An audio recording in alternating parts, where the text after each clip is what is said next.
What's up? The How's it man going, Angelo? himself. What's going good, baby? What's going on with you, man? Once again, another exclusive interview with the boy Angelo Leo. It's your man Pop DiBiase for Fanatics View. I hope everybody is feeling good, feeling great. I hope you are feeling the same. You look like you just stepped up out the gym, bro. Say it again? I said you look like you just stepped up out the gym. Yeah, I did. I just worked out right now. I just got my little workout in right now, ready to go. Man, I'm tripping because usually I see you with your clean cut and everything like that, but you got the whole pretty much you got the smooth do going on. I guess it's something new for the Yeah, ladies or something yeah, like that. yeah. Somebody know somebody trying to be is ready for the moment. So how's Vegas been treating you in the pandemic, brother? It's going. It's a little different. Um, the not everything's open like it should be. So but we gotta adapt and do what we gotta do to get this fight. Right, you breaking up a little bit. Can you say that for me one more time? It's going great. Just this pandemic has things a little different. You gotta wear masks and all that good stuff. And the gyms aren't open like they should. But we gotta adapt and do what we gotta do to get this W. Hey, I heard that, man. I heard that, and I know that you one of the most humble guys that I came across in the business as well too. You've been able to get yourself main events and everything like that. What was it like growing up in New Mexico, man? What was your big dreams and everything like that? Growing up in more of a no offense to New Mexico, but I call them like cowboy states in a sense. You know what I mean? Because they always got pretty scenery. It's a lot of space, but not a lot of people and things like that. So how was it growing up in New Mexico? New Mexico, it's a really Albuquerque specifically is a really nice city. It's really beautiful and all that. But there's a lot of violence there, and we just gotta know how to stay away from all that. Right. And you coming from a town where, and they talked about it before with Johnny Tapia and everything like that. Has he been an inspiration to you, moving forward and everything to be a world champion and everything like that? Definitely, definitely. Johnny Tapia and Daniel Romero, two fighters that I've looked up to. Um, they're great fighters from my city, and and growing up, I always looked up to them, watched them as a kid. I met them, and they're definitely fighters I look up to. Okay. And what brought you to Las Vegas? I know the temptation and everything like that. Everybody who's in boxing usually winds up in Las Vegas at some point to train and everything like that. What got you to Las Vegas? Just basically, me and my dad, we decided to move to Vegas because in New Mexico the doors had really just kind of closed for us there in the boxing scene, and there wasn't really the opportunity that there was over here. There wasn't the sparring, there wasn't the fights and all that. So we decided to take our skills elsewhere, and Vegas was the place to be. And what made you fall in love with boxing, man? What was the moment that you really fell in love with boxing, man? I'd have to say, just watching a lot of boxing. That's it. Growing up, my dad would put on a lot of boxing, and I just watched the fights, and I just started liking it. I started liking the way the fighters raise their hands. They're becoming champions and all that, and I thought I could become one of these days, and so I just stuck with it. And from there on, I just kept at it and kept grinding and envisioned myself as a world champion. Right. Now you are on Mayweather Promotions.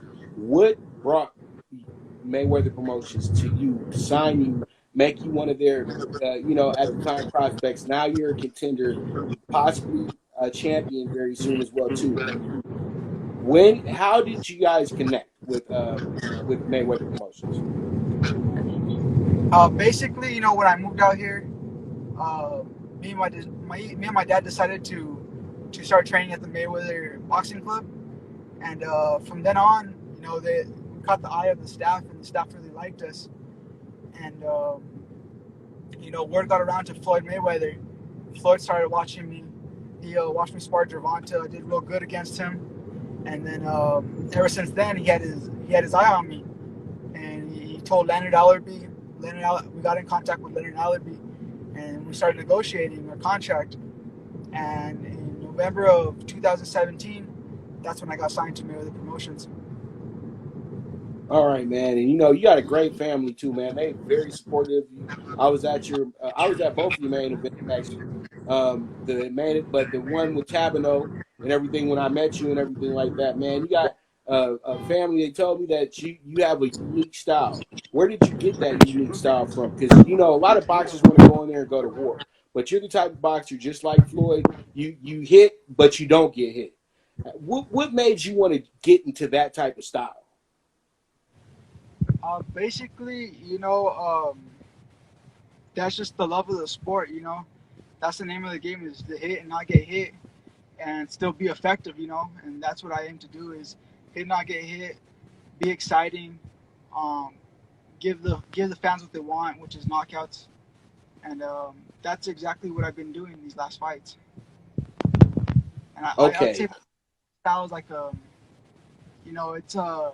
it's a unique style. Many people haven't seen it before. It's like a boxer puncher, but I can switch it up at any given moment of the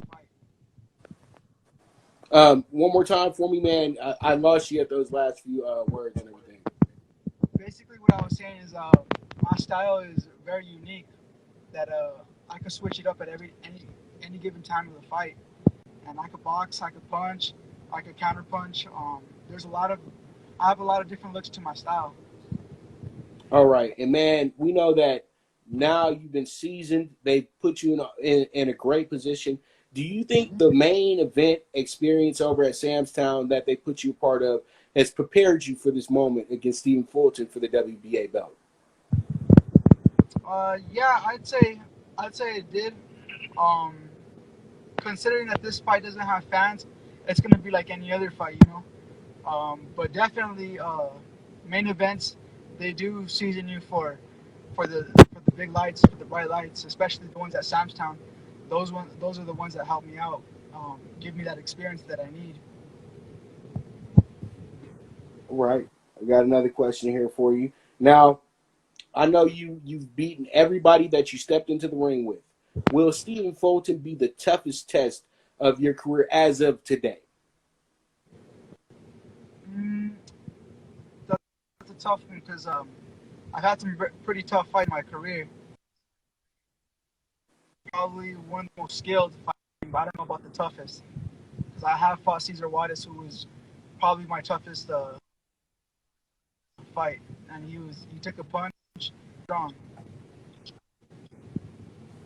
Okay, and because I was in the presser as well too on Wednesday for Showtime and everything like that when they were announcing your fight, and we were able to speak to you for a moment and everything like that. And he felt like he would be the toughest opponent that you've had because you haven't you felt like you haven't been tested enough. So you're telling me that you have had that tough fight before, and hey, I already know you fight in a very tough division as is. So. How did you feel about that when he said that? About the which one? When we were in the presser with you guys Wednesday, and he said that he felt he would be your toughest test. Pretty much saying that you hadn't went against the same caliber of competition that he has. Well, how did you feel about that? Uh, Basically, I know I know who I fought. I know what I've been through, and I've been in there with some tough fighters. I sparred some tough fighters. I've sparred world champions. I fought fighters that fought world champions. So I got the experience, and I think that's something that's underestimating me on. Yeah, and I got to agree with you on that too, man. I think that it's a very even matchup. Both of you guys have been brought along correctly, accordingly, and this is a great leadoff fight to start back PBC after the pandemic and everything. Now, let's get away from the boxing for a second. I talked to your family, and I was cracking up with them about the Dodgers being in Albuquerque. You know, their minor league teams and everything like that. So I'm guessing you are a Dodger fan and everything. What you thinking about the Dodgers this year? Do you think they can get the World Series? And how you feel about them paying Mookie Betts all that money as well too? $360 million, man, 12 years. What you think about that? Oh man, I don't know. To be honest, I don't really watch too much baseball. I wear Dodgers jerseys and all that because I used to live in Los Angeles, but I don't really keep up with baseball. I only see mainly. Oh, okay. Because I know because they said they were Dodger fans and everything, so that's why I was asking, like, dude, like, what's the feel with? So, how would you feel if they come to you with the $360 million deal? You know, Angelo, Leo, biggest name in boxing, everything. How would you feel about that? Would it have to be 12 years or 12 fights? What would it be for you? I definitely take that. Huh? I'll beat that. Hey man, that's smart money right there. Now, last question for you. I know you want to relax, chill. You're gonna have a million pressers here over the weekend and over the next week and everything like that. And I stayed in Vegas as well too, but I want to know, what's your favorite thing to do in Las Vegas? Oh man, my favorite. I'd probably say, probably eat. I like to eat a lot here. They got Top a lot five of eating places in Vegas. Yeah, they got so many places to eat right here, and especially right now because I'm dieting and all that. So all I'm thinking about right now is food. Hey, don't go on the strip right now. Then No, yeah, I'm if staying you're away hungry, don't go on the strip because they got from all that. the aromas and everything to mess with you a little bit. You been to Bahama Breeze? I've been to Bahama Breeze. Yeah, I think me and my dad were just talking about that right now. Man, I love them empanadas over there. It looks like they took away my shrimp quesadilla, but I don't know. I haven't been there in a while. I used to Bahama live Breeze like is right down the good. street from there. Yeah. What's your top five places, man? I know you got. Yeah, I know yeah. you got a place that you craving. Huh? Hot and juicy. Juicy crust. Hot and juicy. Yeah, it seems like the spot. E- Everybody likes Hot and juicy seafood. crust and tacos too. Okay, what's the taco spot then in Vegas? Because we have tourists that are looking in on this, man. It's called Tacos El Gordo. Okay, Tacos El Gordo. I know about that place too.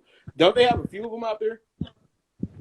Yeah, they have a few of them. There's actually a lot of good places. There's Tacos El Gordo, Tacos Tijuana, Tacos El Buen Pastor. There's a bunch of them. I could sit here all day and talk about tacos. Man, well, it's always a pleasure, and I know that you, Rolly, and Xavier, you guys have really put in all the work, and you guys are all actually having some of the biggest moments of your careers coming up. And I'm very happy for you guys and everything like that. You guys are a very humble crew of guys as well too, and man, I wish you the best next week. Is there any shots out that you want to send before we end the interview? Basically, just a shout out to all my fans, all my friends and family. Uh, Johnny Boy, he's a big fan of mine.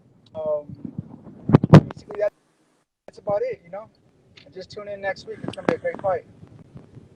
I can't wait. August 1st, Uncasaville, Mohegan Sun, the man, Angelo Leo, takes on Stephen Fulton for the WBA crown. It's your boy, Pop DiBiase, signing out for Fanatics View. Thank you so much, Leo.